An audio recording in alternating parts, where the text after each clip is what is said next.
Muy buenas noches, señores. Bienvenidos. Señor, gracias. Gracias te damos por nuevamente. Nos diste la fuerza y la oportunidad de estar presentes aquí en este lugar, Señor, donde podemos transmitir tu palabra todavía sin problemas. Te agradecemos porque tú nos das la fuerza necesaria para seguir adelante, Señor, independientemente de todos nuestros problemas, de todos nuestros cansancios y de todas nuestras debilidades. Te agradecemos porque nos levantas, Señor, siempre levantas al menesteroso y al justo de su caída, porque tú nos tienes asidos de tu mano. Te alabamos y te bendecimos en el nombre precioso de tu Hijo Cristo Jesús. Amén. Muy buenas noches, señores. Bienvenidos. Ya estamos de nueva cuenta aquí. Ahora sí es un poco más temprano de lo normal, hasta se me hizo raro, pero el pretexto que siempre pongo. Tenemos muchísimo trabajo, gracias a Dios, y entonces ahorita me di una escapadita para poder preparar los comentarios y las láminas del día de hoy. Vamos a comenzar. Ayer, ¿qué vimos el día de ayer? Leímos dos capítulos, el 4, perdón, el 6 y el 7. ¿Qué vimos en esos capítulos? Ok, en el capítulo 6 del libro segundo de Reyes, empezamos luego con otro milagro de Eliseo, cuando hace flotar un hacha de hierro en un río, en el río Jordán, donde se habían reunido los hijos de los profetas, porque ya no cabían en la casa donde estaban, entonces le pidieron permiso a Eliseo para poder construir otro lugar cerca del río Jordán. Si creen que esto es algo como que muy sencillo, en realidad, primero que tenemos que pensar que el hacha es hierro puro y obviamente el hierro se hunde en el agua, pero era más el hecho de que aquel que la perdió no tenía con qué pagarla.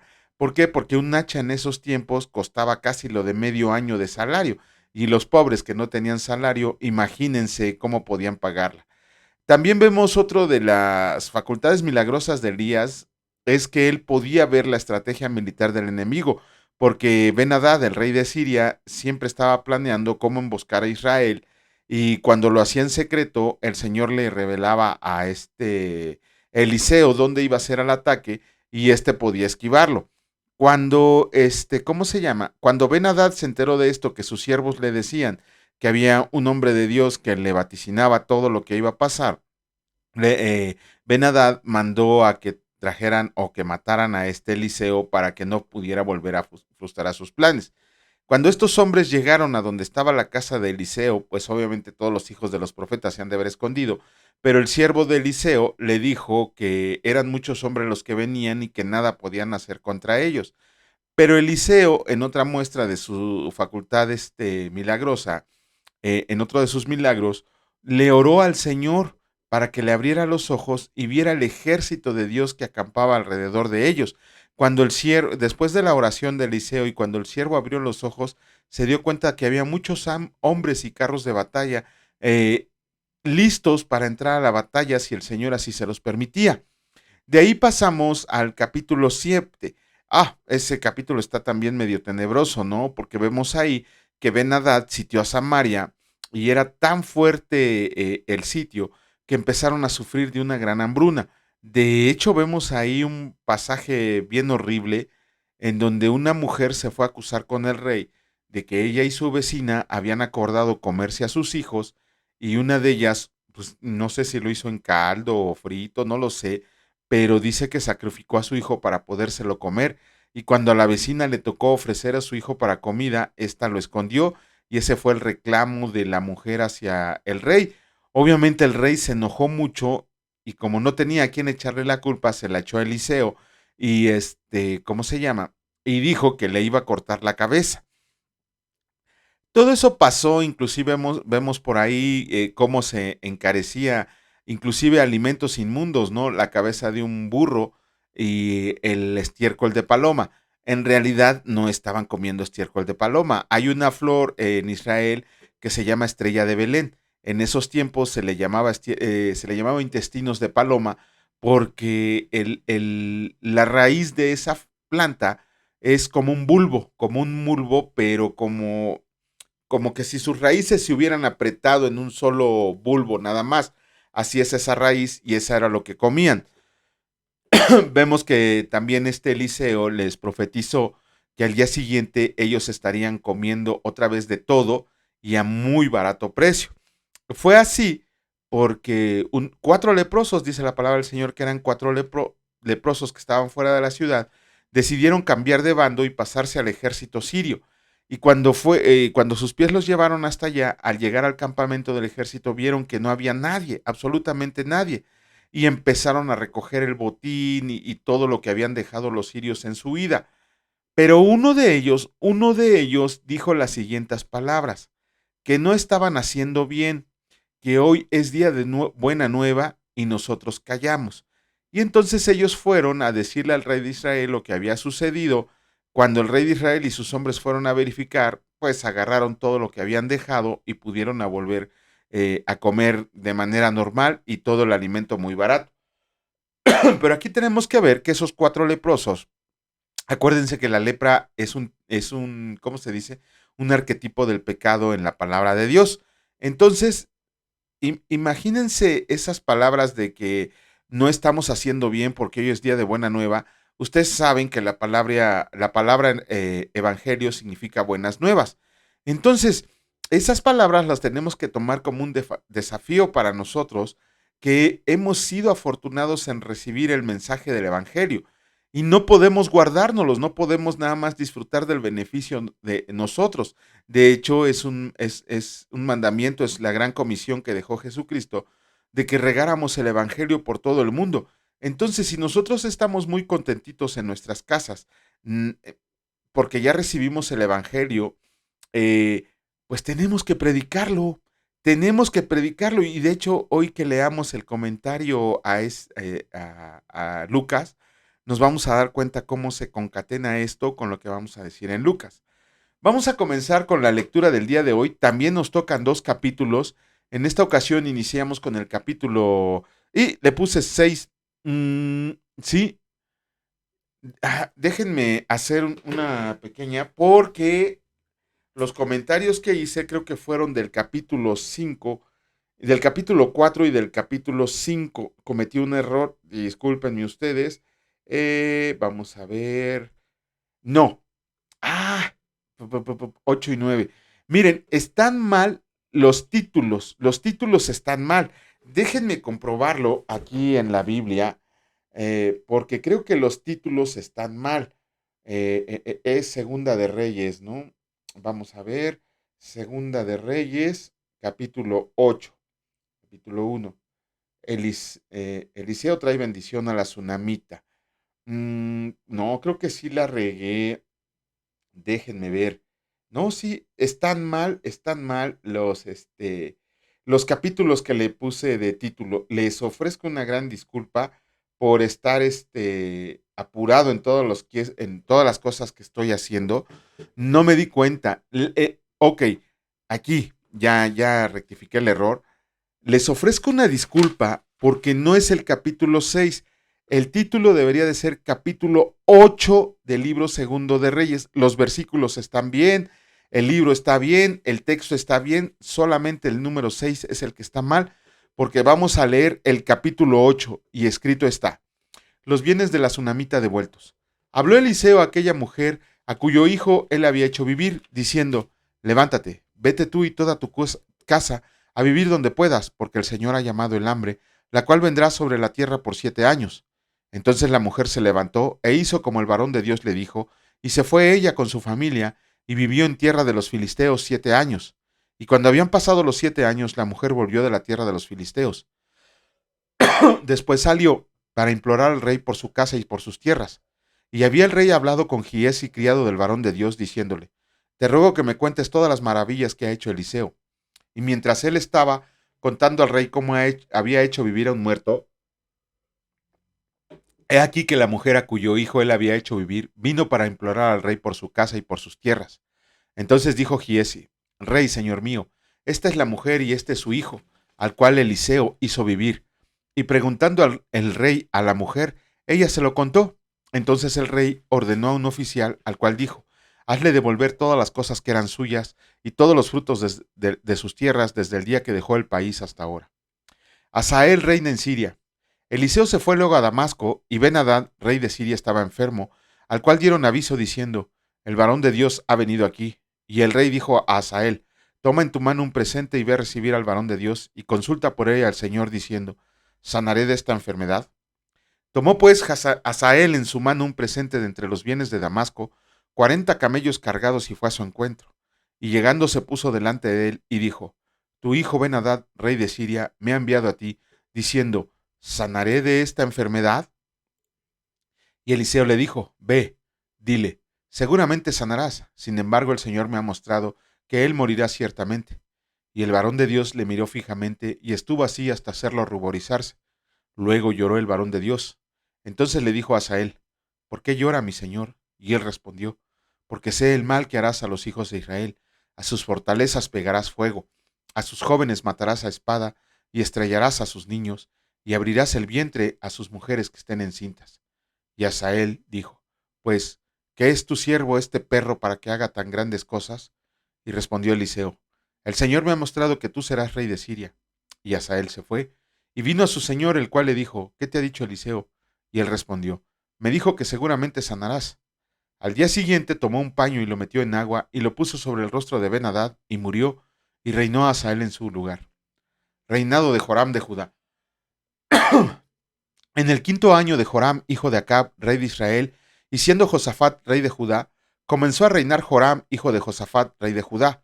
De 32 años era cuando comenzó a reinar, y 8 años reinó en Jerusalén, y anduvo en el camino de los reyes de Israel, como hizo la casa de Acab, porque una hija de Acab fue su mujer, e hizo lo malo ante los ojos del Señor. Con todo eso, el Señor no quiso destruir a Judá por amor a David su siervo, porque había prometido darle lámpara a él y a sus hijos perpetuamente. En el tiempo de él se rebeló Edom contra el dominio de Judá, y pusieron rey sobre ellos. Joram, por tanto, pasó a Sair y todos sus carros con él, y levantándose de noche atacó a los de Edom, los cuales le habían sitiado, y a los capitanes de los carros, y el pueblo huyó a sus tiendas. No obstante, Edom se libertó del dominio de Judá hasta hoy. También se rebeló Libna en el mismo tiempo. Y ahora sí, vamos. Miren, aquí en vez de ser capítulo, aquí sí está bien ya, capítulo 8, aquí está ya bien. Los demás hechos de Joram y todo lo que hizo no están escritos en el libro de las crónicas de los reyes de Judá. Y durmió Joram con sus padres y fue sepultado con ellos en la ciudad de David, y reinó en lugar suya Ocosías su hijo. Reinado de Ocosías de Judá. En el año 12 de Joram, hijo de Acab, rey de Israel, comenzó a reinar Ocosías, hijo de Joram, rey de Judá. De 22 años era Ocosías cuando comenzó a reinar, y reinó 1 año en Jerusalén. El nombre de su madre fue Atalía, hija de Omri, rey de Israel. Anduvo en el camino de la casa de Acab, e hizo lo malo ante los ojos del Señor, como la casa de Acab, porque era yerno de la casa de Acab. Ocosías, ¿cuándo? Y 1 año. Ya. Y fue a la guerra con Joram, hijo de Acab, a Ramot de Galad, contra Hazael, rey de Siria, y los sirios hirieron a Joram, y el rey Joram se volvió a Jezreel para curarse de las heridas que los sirios le hicieron frente a Ramot, cuando peleó contra Hazael, rey de Siria. Y descendió Ocosías, hijo de Joram, rey de Judá, a visitar a Joram, hijo de Acab, en Jezreel, porque estaba enfermo. Y este sí está bien, capítulo 9 del libro segundo de Reyes, escrito está: Jehú es ungido en Israel. Entonces el profeta Eliseo llamó a uno de los hijos de los profetas y le dijo: Ciñe tus lomos y toma esta redoma de aceite en tu mano y ve a Ramot de Galaad. Cuando llegues allá, verás ahí a Jehú, hijo de Josafat, hijo de Nimsi. Y entrando, haz que se levante de entre sus hermanos y llévalo a la cámara. Toma luego la redoma de aceite y derrámala sobre su cabeza y di: Así dijo el Señor: Yo te he ungido por rey sobre Israel. Y abriendo la puerta, echa a huir y no esperes. Fue pues el joven, el profeta, a Ramot de Galad. Cuando él entró, he aquí los príncipes del ejército que estaban sentados, y él dijo: Príncipe, una palabra tengo que decirte. Jehú dijo: ¿A cuál de todos nosotros? Y él dijo: A ti, príncipe. Y él se levantó y entró en casa, y el otro derramó el aceite sobre su cabeza y le dijo: Así ha dicho el Señor Dios de Israel: Yo te he ungido por rey sobre Israel, pueblo del Señor. Herirás la casa de Acab, tu señor, para que yo vengue la sangre de mis siervos los profetas y la sangre de todos los siervos del Señor de la mano de Jezabel. Y perecerá toda la casa de Acab, y destruiré de Acab todo varón, así el siervo como el libre en Israel. Y yo pondré la casa de Acab como la casa de Jeroboam, hijo de Nabat, y como la casa de Baasa, hijo de Ahías. Y a Jezabel la comerán los perros en el campo de Jezreel, y no habrá quien la sepultre. Enseguida abrió la puerta y echó a huir. Después salió Jehú a los siervos de su señor, y le dijeron: ¿Hay paz? ¿Para qué vino a ti aquel loco? Y él les dijo: Ustedes conocen al hombre y sus palabras. Ellos dijeron: mentira, decláranoslo ahora. Y él dijo: así y así me habló diciendo: así ha dicho el Señor, yo te he ungido por rey sobre Israel. Entonces cada uno tomó apresuradamente su manto y lo puso debajo de Jehú en un trono alto, y tocaron corneta y dijeron: Jehú es rey. Jehú mata a Joram. Así conspiró Jehú, hijo de Josafat, hijo de Nimsi, contra Joram. Estaba entonces Joram guardando a Ramot de Galad con todo Israel, por causa de Hazael, rey de Siria. Pero se había vuelto el rey Joram a Jezreel para curarse de las heridas que los sirios le habían hecho, peleando contra Hazael, rey de Siria. Y Jehú dijo: si es su buena voluntad, ninguno escape de la ciudad para ir a dar las nuevas en Jezreel. Entonces Jehú cabalgó y fue a Jezreel, porque Joram estaba ahí enfermo. También estaba Ocosías, rey de Judá, que había descendido a visitar a Joram. Y el atalaya que estaba en la torre de Jezreel vio la tropa de Jehú que venía y dijo: veo una tropa. Y Joram dijo: ordena a un jinete que vaya a reconocerlos y les diga: ¿hay paz? Fue pues el jinete a reconocerlos y dijo: el rey dice así: ¿hay paz? Y Jehú le dijo: ¿qué tienes tú que ver con la paz? Vuélvete conmigo. El atalaya dio luego aviso diciendo: el mensajero llegó hasta ellos y no vuelve. Entonces envió otro jinete, el cual llegando a ellos dijo: el rey dice así: ¿hay paz? Y Jehú respondió: ¿qué tienes tú que ver con la paz? Vuélvete conmigo. El atalaya volvió a decir: también este llegó a ellos y no vuelve, y al marchar del que viene es como el marchar de Jehú, hijo de Nimsi, porque viene impetuosamente. Entonces Joram dijo: unce el carro. Y cuando estaba uncido su carro, salieron Joram, rey de Israel, y Ocosías, rey de Judá, cada uno en su carro, y salieron a encontrar a Jehú, el cual hallaron en la heredad de Nabot de Jezreel.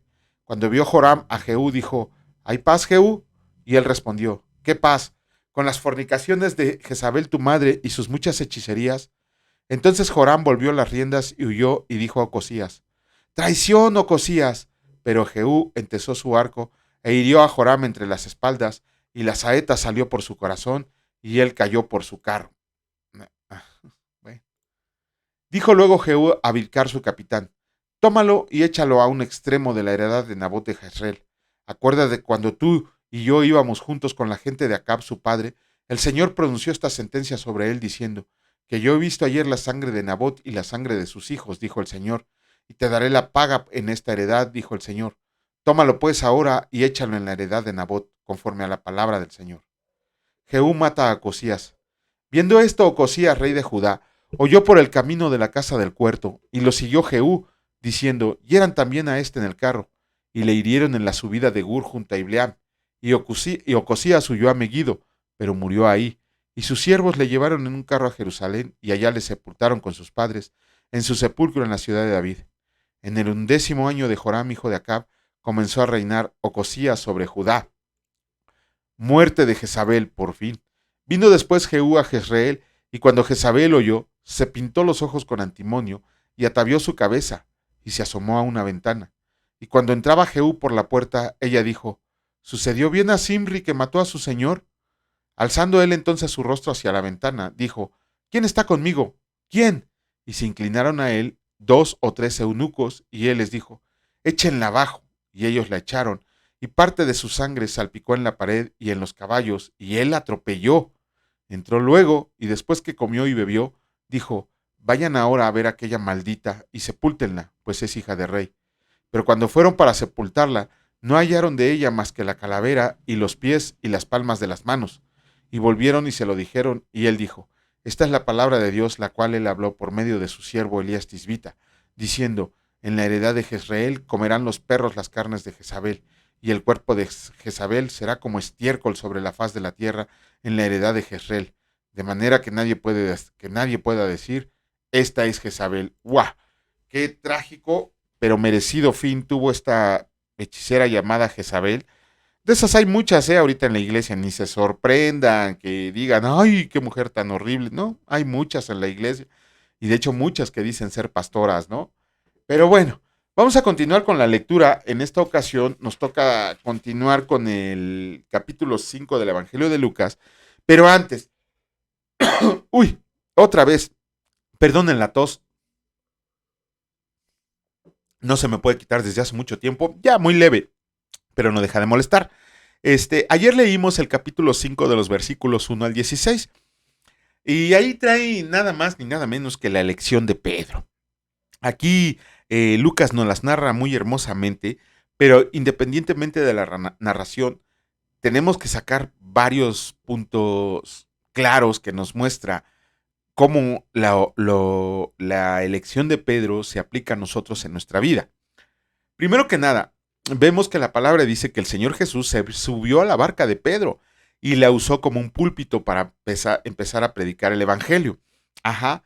Eso nos tiene que enseñar a nosotros que cuando permitimos que el Señor utilice todas nuestras posesiones y todas nuestras propiedades, eh, las usa de manera maravillosa. Y no solo nuestras propiedades y posesiones, también los dones y talentos naturales que tenemos. Cuando nosotros nos damos cuenta de que somos buenos en algo, lo tenemos que usar para el servicio del Señor. Pero me adelanté. Después le dijo a Pedro, echa tus redes por el otro lado de la barca. Eh, el Señor sabe dónde están los peces. Eso nos tiene que enseñar eso, ¿no? El Señor sabe dónde están sus elegidos. Por eso, cuando a veces nosotros tenemos un afán de compartir el Evangelio, una inquietud, y no está mal, pero siempre, siempre tenemos que ser dirigidos por el Señor Jesús. ¿Por qué? Porque cuando nosotros hacemos las cosas conforme nuestras fuerzas, conforme a nuestros deseos, aun y cuando pudieran parecer deseos que no son malos porque son para beneficio del reino, cuando no lo hacemos por mandato del Señor Jesús, no van a tener utilidad. Por eso a veces también muchas personas rechazan el Evangelio. Cuando nosotros dejamos que nuestro Señor nos guíe y nos lleve al lugar donde están los peces humanos que pescar, vamos a tener un éxito tremendo. Así puede ser un solo pescadito, como puede ser una multitud de almas las que ganemos para el Señor. Y Pedro, él era un pescador experimentado. Toda su vida había sido pescador, toda su familia eran pescadores, por lo menos es lo que dice la palabra. Bueno, por lo menos es lo que se puede deducir de la palabra, porque su hermano Andrés también pescaba con él. Y Pedro decidió echar la red hacia donde Jesucristo le había indicado. La echó con humildad porque Pedro le dijo, Señor, toda la noche tratamos de pescar y no agarramos nada, pero en tu nombre vamos a echar la red. Eh, esa, cuando el Señor nos mande alguna comisión, algún ministerio, no tenemos por qué sentirnos más que los demás. Ajá. Al contrario, todo debe de ser con humildad, pero sobre todo ser obedientes a la palabra del Señor. Aquí vemos que Pedro escuchó la palabra de nuestro Salvador Jesucristo que le dijo dónde echar las redes. Para gloria de Dios, para fortuna de nosotros, ahora tenemos la palabra de Dios escrita. Ahí tenemos un manual de vida del cual podemos aprender a obedecer la palabra del Señor. De esa manera, cuando nosotros echemos la red, nos vamos a dar cuenta de cuántas personas podemos llevar a los pies de Cristo. Dice la palabra que cuando Pedro echó las redes, estas se comenzaron a romper de la cantidad increíble de peces que estaba recolectando Pedro. Esto nos da cuenta que el servicio del Señor va a traer problemas. Pero qué tipo de problemas tan hermosos, ¿no? Imagínense ustedes que tuviéramos la capacidad esta de poder ser pescadores de hombres diariamente y que al rato ya no tuviéramos ni dónde ponerlos. Ese sería un problema, pero un problema de bendición, un problema maravilloso para nosotros en nuestra vida y para gloria eterna de nuestro Dios Padre. Ajá. Cuando vemos la elección de Pedro, cuando él recogió las redes, ¿qué fue lo que hizo Pedro? Se tiró de rodillas. Bueno, dice la palabra que le dijo al Señor Jesús, no soy digno de ti porque soy hombre pecador. Miren, yo conocí a Cristo hace 23 años, pero mi nuevo nacimiento no, ya no son 23. Ah, sí, sí, son 23 años que conocí a Cristo, pero hace 20 años de verdad tuve mi nuevo nacimiento. O sea, entre que conocí a Cristo y tuve mi nuevo nacimiento pasaron 3 años porque nunca cambié mi manera de vivir. Pero en abril del 2003, en abril del 2003, el Señor me quebrantó. Estaba yo llorando como un niño y yo le decía, pero ¿cómo es posible? Tú sabes la clase de basura que he sido. ¿Cómo es posible que te fijes en mí? Yo le dije, yo pensaba, los pecados que he cometido no son dignos de perdón, ni siquiera por eso no me acercaba a ti, porque me siento sucio, me siento indigno delante de tu presencia. Por eso yo creía que toda mi vida iba a ser una paria sin sentido. Y sin embargo, esa vez el Señor se dio cuenta de que yo estaba reconociendo mi indignidad frente a Él y me eligió, y vaya de qué manera me eligió, que me ha permitido estudiar su palabra durante más de 15 años para el ministerio para el cual nos seleccionó el Señor. Así también todos nosotros tenemos que, cuando nosotros reconocemos que somos indignos de la gracia del Señor, no les quede ninguna duda que hemos nacido de nuevo, que tenemos al Espíritu Santo morando en nosotros. Esa es una de las pruebas más eficaces, más que saltar como locos, que revolcarte en el piso, que hablar lenguas extrañas, que reírte como loco. Cuando tú te das cuenta de que no merecías la gracia que el Señor te ha regalado, no puedes ya tener ninguna duda acerca de que el Espíritu Santo mora en ti, de que la salvación nunca la vas a perder y de que de verdad te has convertido en un discípulo de Cristo. Eh, Mientras el Señor, después de ese nuevo nacimiento que yo tuve, mientras esperaba para ver a qué ministerio había sido llamado, me empecé a preparar en todos los aspectos, en el familiar, en el laboral, en el teológico, en todos los aspectos me empecé a preparar, porque yo sabía que ya había leído la palabra, fue la primera vez que leí la palabra de Dios completa, la leía en las noches, la leí como en 6 días porque no podía parar de leerla. Leí toda la Biblia en 6 noches, en 6 noches la leí y fue increíble ahí porque me di cuenta que todo lo que iba a hacer a partir de mi nuevo nacimiento en adelante, todo lo que estas manos iban a producir o hacer, iba a ser para la gloria del Señor. Entonces, todo lo que hagamos lo tenemos que hacer para el Señor. Y cuando nosotros nos volvemos pescadores de hombres, yo no sé si ustedes le han compartido el Evangelio a alguien. Yo he tenido la oportunidad de compartirle el Evangelio a varias personas, no puedo decir que muchas, pero sí a varias personas. Pero la gran fortuna es que el 70% de esas personas están siguiendo a Cristo y lo están siguiendo de manera convirtiéndose en discípulos de Cristo, estudiando la palabra, leyendo la palabra. Esos son discípulos del Señor. Tenía yo, y hablo en el verbo pasado, porque tenía yo 2 discípulos que los 2 ya partieron con el Señor y no dejaban de prepararse. Uno de ellos estaba estudiando el Instituto Bíblico cuando el Señor lo llamó, había cumplido su propósito y su misión en esta vida. Tenía yo otro discípulo que en cualquier lado en el que estaba me invitaba a predicar la palabra de Dios y ahí me tenían, me metía en cada bronca, porque a veces no sabía ni dónde estaba y ahí andaba yo con la moto, con el carro dando vueltas hasta llegar al lugar a tiempo donde me había llamado para predicar la palabra del Señor. Y los 2 eran discípulos de Cristo. Claro, tenían fallas, claro, pecaban, pero lo que podemos ver es que al igual que de David, nunca, nunca renegaron ni se volvieron en pos de ídolos, siempre se mantuvieron fieles al Señor. Ahora esas 2 personas, Jesús Aguillón y Alberto, se me fue su apellido ahorita, pero eso no es importante porque ya les cambiaron el nombre en el cielo. Ellos ya están con el Señor. ¿No saben ustedes cómo anhelo estar en presencia del Señor? Conocerlo más, conocerlo personalmente, abrazarlo, sentir su amor. Si aquí sentimos su amor, cuando estemos en su presencia va a ser increíble. Vemos ahí también que Pedro, Jacobo y Juan dice la palabra que dejaron todo y siguieron al Señor. Vemos también que pasó lo mismo con Mateo. ¿Cuántos de nosotros de verdad, cuántos de nosotros hemos sido así que el día que el Señor nos llama, dejamos absolutamente todo y decidimos seguirlo? También, miren, con los 2 siervos que les acabo de mencionar, que están ya en la presencia del Señor, y con esto de seguir inmediatamente dejándolo todo atrás, no puedo dejar de sentir un poco de envidia para aquellos que ya están en presencia del Señor físicamente y para aquellos que tuvieron la oportunidad de ser llamado y dejar todo atrás. En mi caso me costó 3 años de mi vida, 3 años que perdí para tener una relación con el Señor, pero ahora, gloria a Dios, que estoy cimentado en su palabra y no hay nada, ni lo alto, ni lo chaparro, ni la lluvia, ni las tempestades, ni la nieve, ni los temblores, no hay nada que nos pueda separar del amor de Dios. Vamos a comenzar con la lectura del capítulo 5 del Evangelio de Lucas, de los versículos 19 al 39, y escrito está: Jesús sana a un paralítico.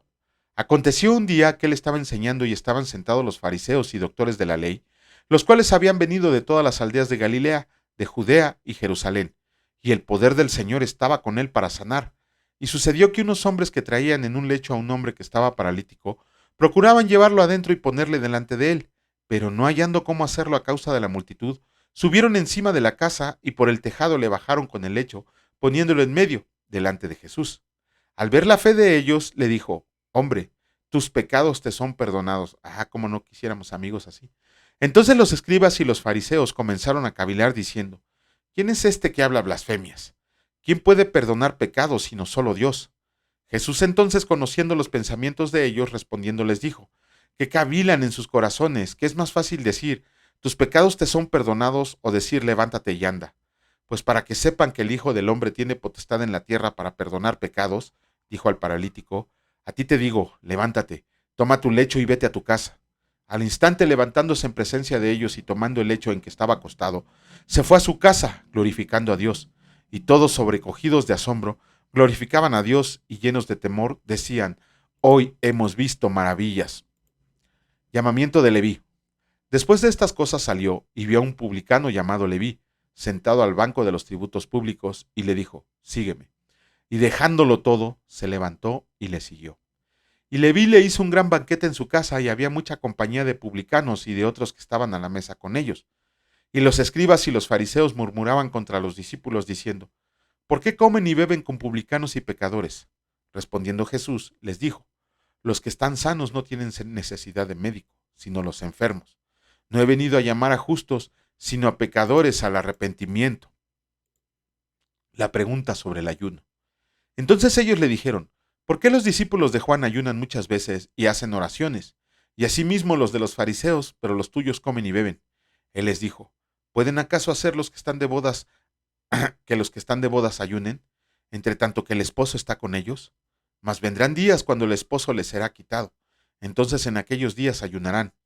Les dijo también una parábola: nadie corta un pedazo de un vestido nuevo y lo pone en un vestido viejo, pues si lo hace, no solamente rompe el nuevo, sino que el remiendo sacado de él no armoniza con el viejo.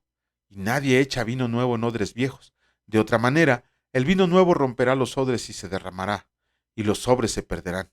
Mas el vino nuevo en odres nuevos se ha de echar, y lo uno y lo otro se conservan. Ninguno que beba del añejo quiere luego el nuevo, porque dice: el añejo es mejor. Con esto terminamos la lectura del día de hoy. Gloria a Dios que pudimos hacerlo a tiempo y temprano. Ya mañana, si Dios lo permite, estaremos haciendo los comentarios pertinentes. Señor, gracias, gracias de verdad por este tiempo que nos permites. Gracias porque nos elegiste para leer tu palabra, Señor. Te pedimos que pongas el ardor en su corazón de todos nuestros escuchas, para que no solo se conformen con escucharla, que la lean en sus casas, pero sobre todo que la vivan, Señor.